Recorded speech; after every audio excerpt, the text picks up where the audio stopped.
Sexting can be a healthy part of a relationship, but it can be an extreme red flag in case of non-consensuality.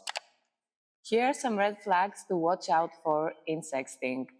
One could be isolation or threats to end the relationship, and continuous pressure after you continuously said no. It could also be sending unsolicited nudes and asking for yours, and also asking for identifiable pictures, for example, with your face. Threats to share your content, making jokes, and screenshotting without your consent. Demanding access to your private account, also criticizing and shaming your sexual history. Sexting.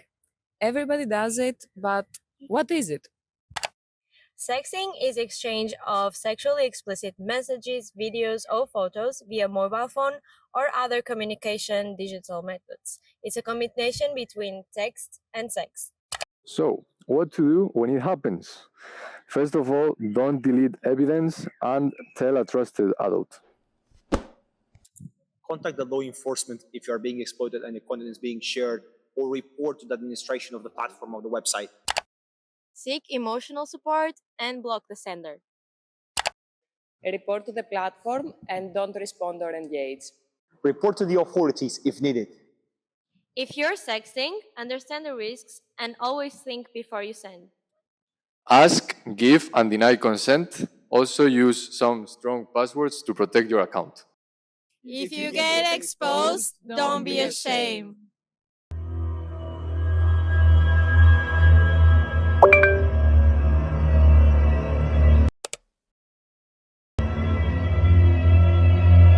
Does someone keep asking you to send naked pictures or videos? Do they say they will show you pictures if you don't do what they want? Did you send private pictures before and now they want to use them to hurt you? Did someone take private pictures of you without you knowing? Do they keep going even if you say no? Did they send you naked pictures and want you to send them too? If any of these sound familiar, please take them seriously. Revenge porn. It's real, it's scary, and it happens a lot more than you think. Let's explain it. Revenge porn, or non-consensual image sharing, is when someone shares nudes or sexual photos or videos of you without your permission. It's often done to hurt, embarrass, or control someone. But it's not always about revenge. Sometimes people do it for attention, money, or just to be cruel. The truth? If you didn't say yes to sharing it, it's wrong. In many places, it's illegal. And most important, it's not your fault. Now, let's talk real-life tips. No shame, just facts. First, think before you share. Even with somebody you love, things can change. Second, protect your stuff. Use strong passwords, enable private settings, and don't store sensitive pictures in your cloud if you can avoid it. Third, talk about your consent. If you're creating content with somebody, set clear boundaries. Fourth, know your rights. Many places have laws that protect victims of revenge porn, and you can press charges or get content taken down. And most importantly, if this happened to you, you are not alone. Let's stop blaming the people whose trust was broken and start looking at the ones who shared something without consent. This isn't about drama, it's about respect. So talk about it. Everyone deserves privacy, everyone deserves respect. We believe in you.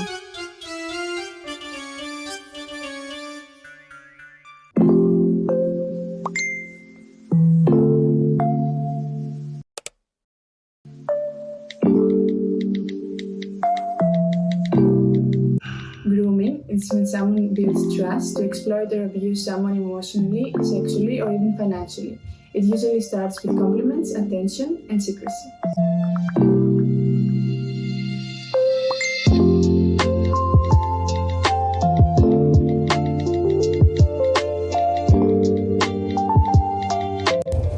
If someone isolates you, asks for secrets, sends gifts, or pressures you to send pictures, these are red flags. It's not your fault and you're not alone. The girl talks to a psychologist. How to recognize grooming. Sudden secrecy about online activity, new gifts or money, inappropriate language or requests, emotional isolations. Tips to stay safe. Say no to anything that makes you uncomfortable. Block and report suspicious accounts.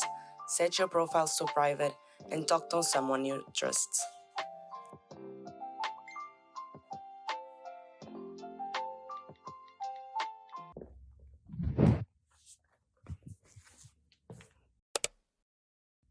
So, yesterday, I bumped into my teacher, and without him asking anything, I started talking about my life. Started talking about everything that's been going on in my life. For example, me breaking up with my boyfriend because he cheated on me, my parents getting divorced, my sister, she got pregnant without even knowing who got her pregnant. And all of a sudden, on my teacher's face, silence, disappointment, and without saying anything to me, he just left. All right. This is a serious case of oversharing, and we need to stop here for a little bit. So you might be wondering, what is oversharing? Where are the limits of oversharing? Obviously, Aisha here is a tremendously good person. She has a good heart, she has a kind soul, but she has this little tendency to just overshare a little bit. So, where are the limits? All of the three of us can help you.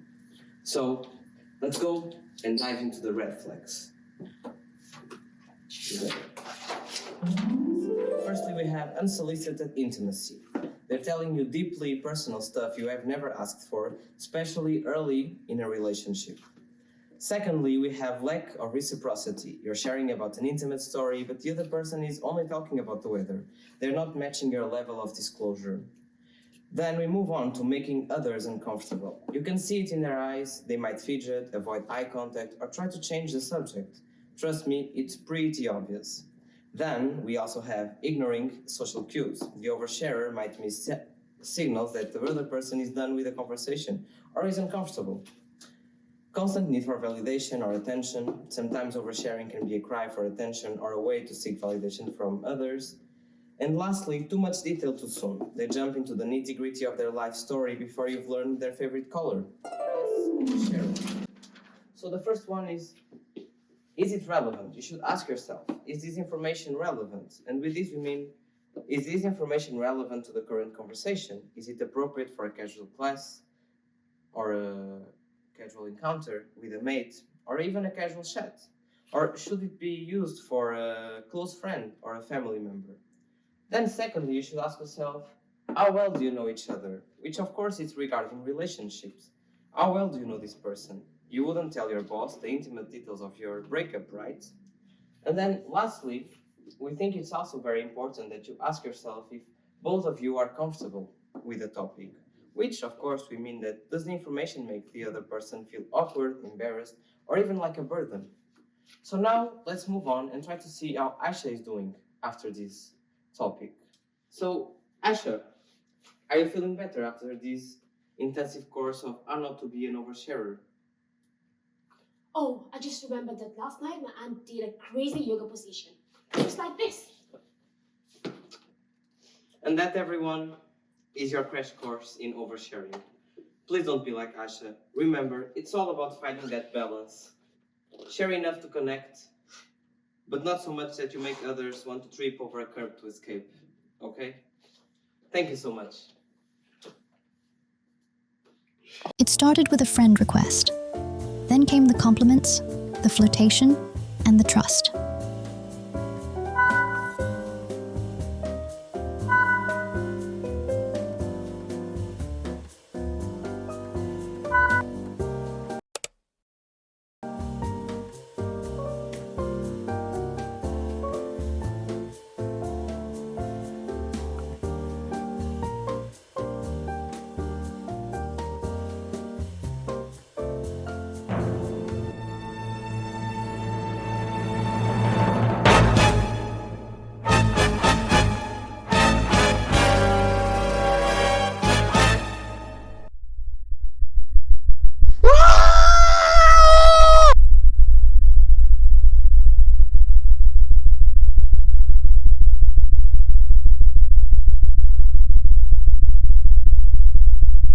Sextortion is a form of online blackmail. A person tricks or threatens someone into sending explicit content, then demands more or money in return.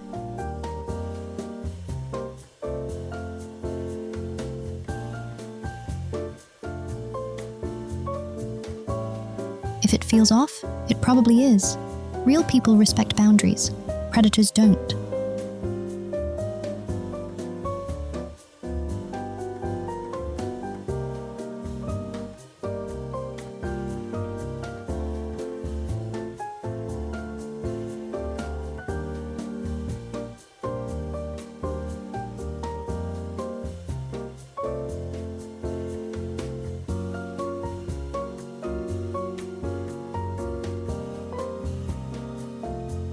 You're not alone. Speak up. Help is out there.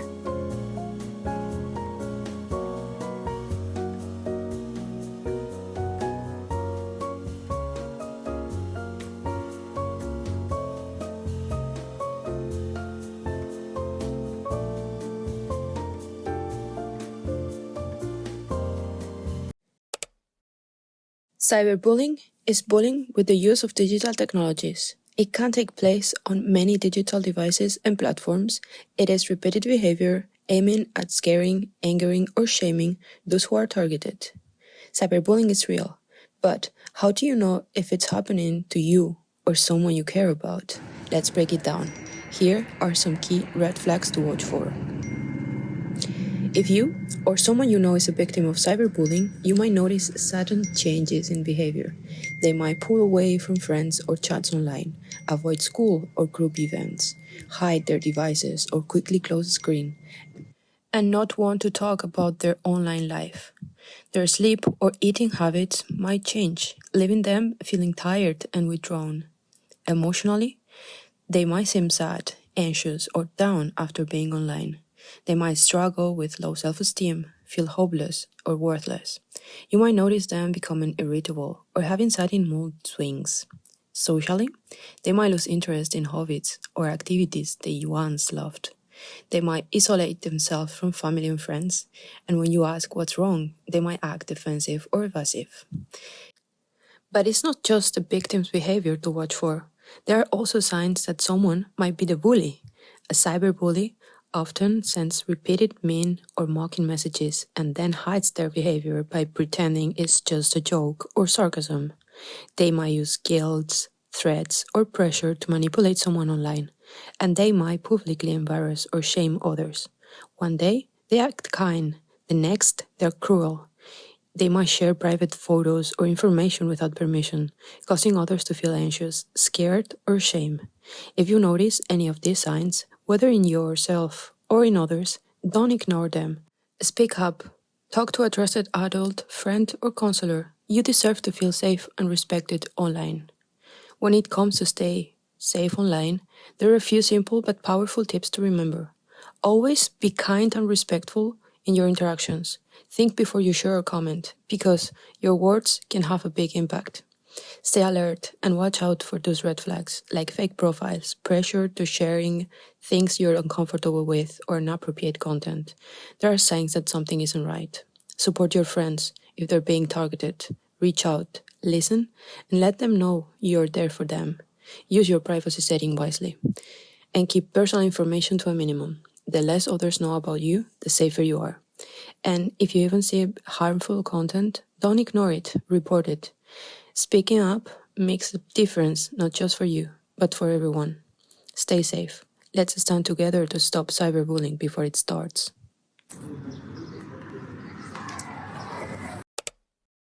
What if internet could fake your body without your consent? Do you think that deepfakes can happen only to famous people? If so, think twice, because it can happen to anybody. So if somebody somehow create a sexual video of you using artificial intelligence, the first step is to take a deep breath. This deepfake AI erotica. This is when artificial intelligence is used to create or manipulate sexual images or videos, often by digitally undressing someone or putting their face on someone else's body, all without consent. These images or videos can feel very real, and the harm very real too. Shame, panic, anger, all valid. But you deserve support, not silence. Save the evidences. Take screenshots, save links, usernames, dates, but don't share the content. Do not engage. You do not have to respond to any threats or messages. Remember, your safety comes first. Report it. Use tools on Instagram, TikTok, Discord. Report as sexual content, harassment, or fake alternative. Use trusted takedown tools. Use websites like stopncii.org to remove non-consensual images. Talk to somebody you trust. It can be a teacher, a friend, a counselor, or a youth worker. You don't have to carry this weight alone. Ask for support. Deepfake abuse is a trauma. You can speak with mental health professionals or for youth helpliness. Asking for help is a strength, not weakness. If this happened to you, you need to know we believe in you. This is not your fault. The blame is fully from the person who created and shared it. You are more than what someone did to your image. You have the right to feel safe, respected, and private, online and in a real life. No one has the right to take that from you. Let's keep supporting each other with kindness and not judgment. Have you ever matched with someone who's insanely hot, has no bio, or replies like a bot? Did you ever talk with someone that is too perfect to be true?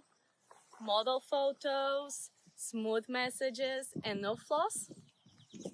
Have you ever noticed something very weird, like the replies don't match the conversation or the pics look very off? Yeah, that's not just your imagination. These profiles are fake, scams pretending to be real people, and they're very good at it. A fake profile on a dating app, it is an account created using false information, usually impersonating someone. The purpose is often to scam, trail, or to obtain personal data.